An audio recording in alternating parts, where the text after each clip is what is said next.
Yes, I'm in the shower. But if you want unlimited hot water coming out of your RV with minimal installation, and I mean minimal, keep watching this.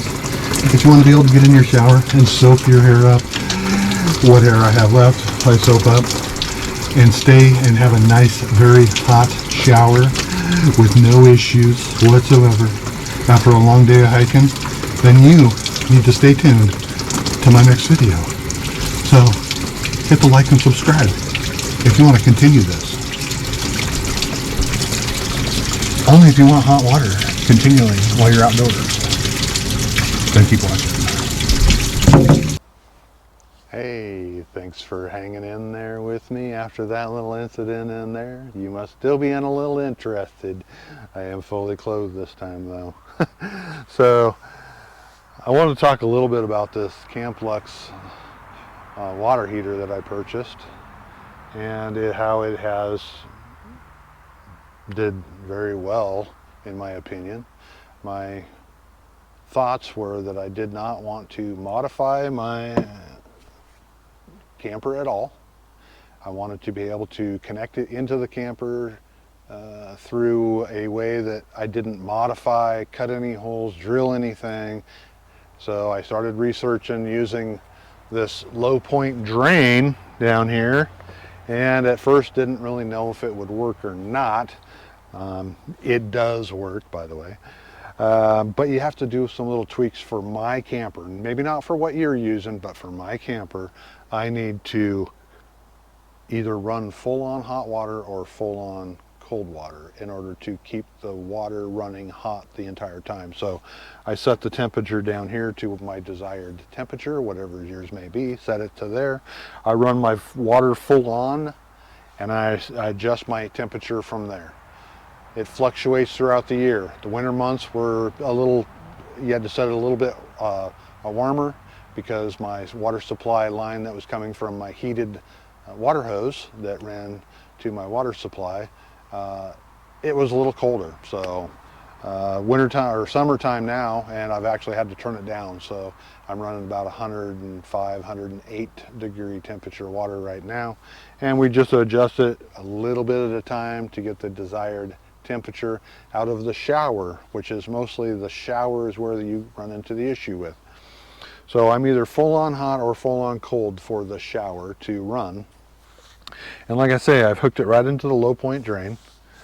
I've purchased these longer water hoses, braided lines, longer propane hose so I can get the propane tank sitting away from the camper if I need to, or I could hook into my normal propane tanks, but I choose to have its own propane tank.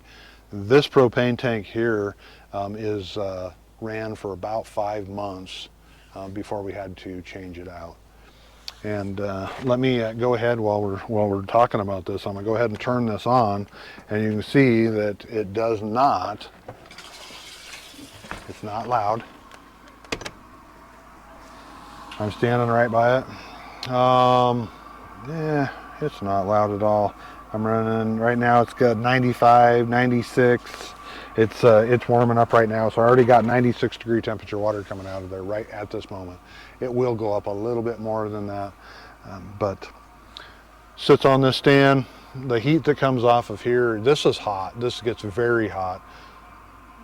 I wouldn't be touching this, but this board that I have behind there has never been burned, never scorched. This is basically sitting on wood. So you could hang this on a fence. I would not hang it directly to your camper. It would probably discolor it. I'm about 4 inches away from here. I've never discolored this at 4 inches. And like I say, it runs for the last 5-6 months here, non-stop for the most part. It's not scorched there. Adjust the temperature. This is super easy, super simple. This is exactly the way I wanted it. For the price, I think it's a very good purchase. So if you're looking at doing something like this, you could definitely probably modify this to whatever you have. So and I can take this and throw it in my pickup and take that, just this, the lines, the propane, it comes with its own little nozzle. I have that in the bag. I could have hot water out in the field as long as I have running water. And you have, I think I need 2.7 psi is all I need for water. Don't quote me on that. You might want to double check to see if you're running like really off-grid stuff here, and you only have the gravity flow. You might need a little more. So, but this has suited me just fine, folks. No issues whatsoever. So if you're interested in something like this, go ahead, check this one out. It's done well, so haven't had any issues with it. Battery's still original battery, and no issues. I would imagine it would run well over a year with that battery. So we'll see what happens in the colder months, and I have to winterize this, so we'll see there. So that might change everything. So, but if you're like that, like this video, hit the subscribe if you would. If not, catch you on the next side.